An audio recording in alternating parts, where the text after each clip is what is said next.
the French Settlement Creole Festival, and it's October the 20th. It's always the third Sunday of October from 10 o'clock a.m. until 5 o'clock p.m. We have bands, crafts, kids area, plenty of food. We're actually incorporating a small car show this year, and of course the museum will be open all day long. Tell us about how this festival came to be. What's the historical part of it?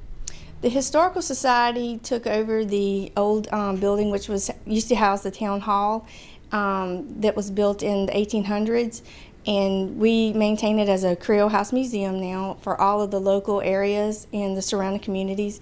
And we have lots of artifacts, a lot of genealogy of the area, and pictures.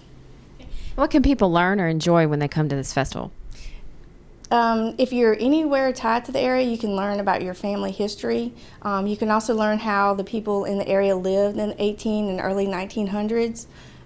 There's we have the actual tool shed. We have plenty of artifacts, like I said, to see how things were done in the community during that time frame.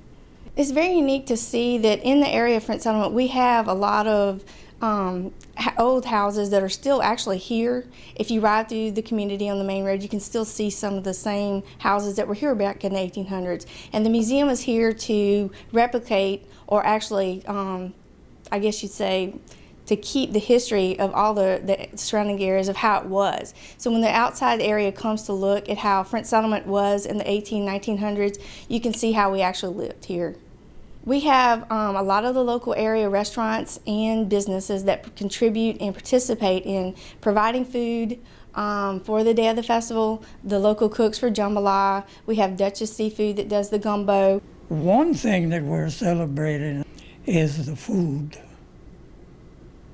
We have here at the Creole Festival, we have the jambalaya and the gumbo, which are two dishes that come from very far back into the history of French Settlement.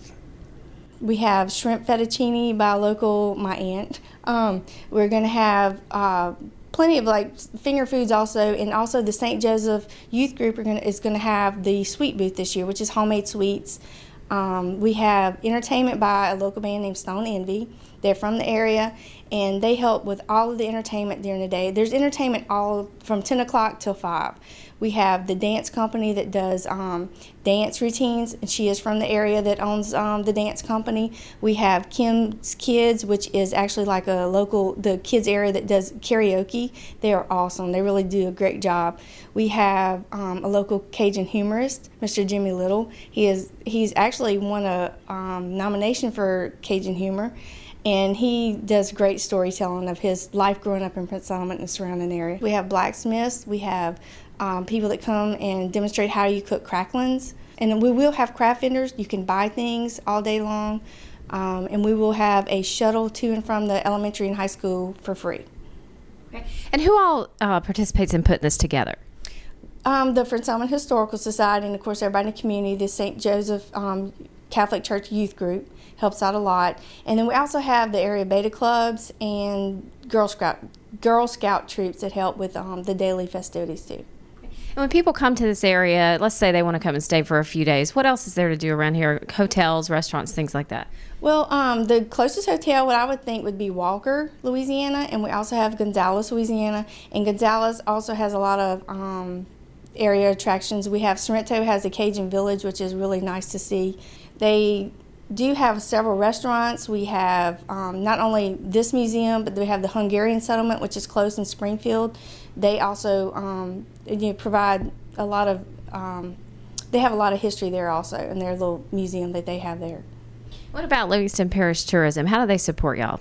Eric Edwards is awesome. He has really helped us out a lot with, keeping the museum on the radar and also keeping the festival on the radar. And anything that we have, he's always, their little group is always readily available to help us out. All right, tell us about the kids area. The kids area, we have the whole back area behind the bathrooms. It's a really nice area that the Beta Club kind of has games. We have inflatables, from Pumping Up Inflatables. It really helps us out every year. The whole area is in memory of Caitlin Idell, who is, of course, she was a 13-year-old that was murdered in Prince Alma in 2007.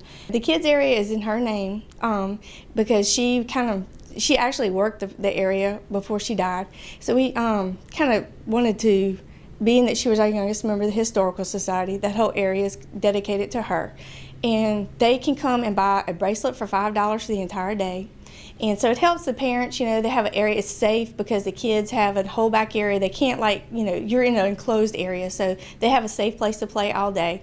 Games, they're supervised. They have, we have, like I said, inflatables and plenty of things for them to do to keep them busy while the parents are shopping at the craft booths or eating or, enjoying the bands and the music for the day. The other thing that I didn't mention was we do have the Livingston Parish Canine Unit that comes out every year with the canine dog. It does a great demonstration on how that works with the canine. And you would think it was just, we started with just the kids area, but the adults enjoyed it so much we kind of incorporated it to the whole thing also.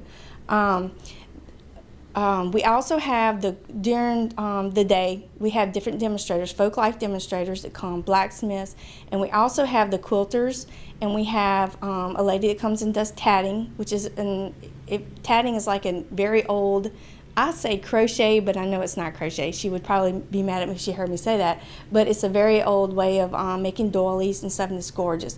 We have some displays of them. Her grandmother actually has some in the museum that she did. And she does that during the day, and we have, like I said, the cracklings is kind of like a demonstration, and we also have a beekeeper that comes that shows us how he makes honey. So there's a lot to see during the day, little for everybody, from little to old, all day long. My phone number is 225-975-0530 if anybody needs to call me. I do have a few craft booths available still for rental if they'd be interested in. And we also are still looking for some demonstrators. Like I said, we do have several that are coming. But if anybody wants to participate, it'd be great. The more the merrier. The festival is free. Like I said, we'll have a car show available. We're going to have for viewing up front.